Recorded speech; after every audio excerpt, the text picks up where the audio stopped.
Monsieur Pierre Lellouche. Monsieur le Premier ministre, vous allez recevoir aujourd'hui et demain le président de la République islamique d'Iran et vous me permettrez tout d'abord de vous féliciter pour n'avoir pas jugé nécessaire de voiler les statues dénudées de Paris, et notamment celle de la place de la Concorde, à l'instar de ce que les autorités italiennes ont jugé bon de faire hier à Rome en mettant sous sarcophage les statues du Capitole. Reste que cette visite appelle plusieurs questions que je souhaitais vous poser. Première question, l'accord nucléaire signé le 14 juillet dernier gèle le programme nucléaire sans le supprimer pendant une quinzaine d'années.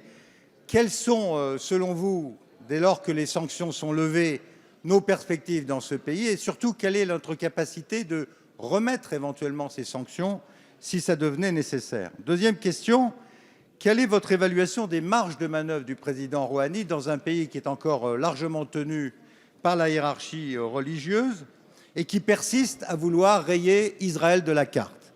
Troisième question, la France a donné l'impression, sous François Hollande, de se rapprocher très étroitement, certains diront de s'aligner sur l'Arabie saoudite, alors même que se déroule une véritable guerre par procuration entre l'Arabie saoudite sunnite et l'Iran chiite, aussi bien au Liban, en Irak, au Yémen et bien sûr en Syrie.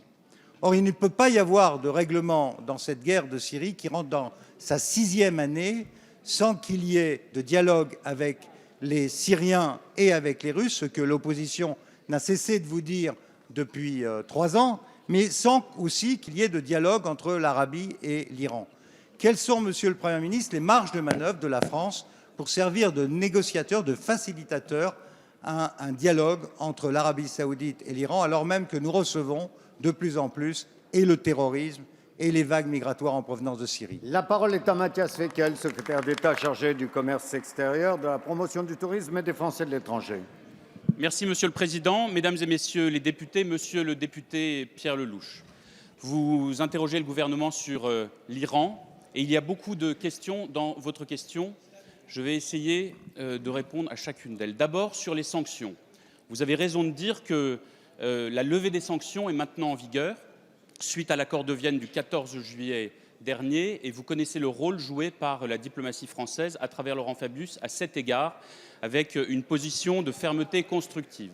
L'Agence internationale de l'énergie atomique a constaté à la mi-janvier que toutes les conditions étaient désormais réunies pour la levée des sanctions, et nous en sommes donc à ce qui est appelé dans cet accord le jour de mise en œuvre. Les sanctions sont onusiennes, européennes, et il existe aussi des sanctions unilatérales américaines. Cet accord ouvre une nouvelle phase dans nos relations avec l'Iran, et il y a des perspectives de coopération économique, culturelle et diplomatique très larges. La visite du président Rouhani ici en France, d'ailleurs préparée de manière très approfondie par le déplacement de Jean-Pierre Raffarin et du président Larcher, va permettre d'évoquer l'ensemble de ces sujets dans le cadre du respect de l'accord de Vienne. Et lorsque nous étions avec Stéphane Le Foll en Iran à la fin de l'année dernière, nous avons pu évoquer l'ensemble des sujets. C'était le premier déplacement de ministre en charge du secteur économique depuis 12 ans. Vous savez que nos échanges ont été divisés par 9, 450 millions d'euros en 2004, 4 milliards d'euros en 2004 contre 450 milliards d'euros en 2014. Nous souhaitons maintenant aller de l'avant, y compris pour avancer sur la paix, la stabilité et la sécurité dans la région, le dialogue avec l'Arabie saoudite et la France, grand pays, membre permanent du Conseil de sécurité, échange et dialogue avec tous. Les deux pays sont des acteurs majeurs pour la paix et la stabilité dans cette région. Merci.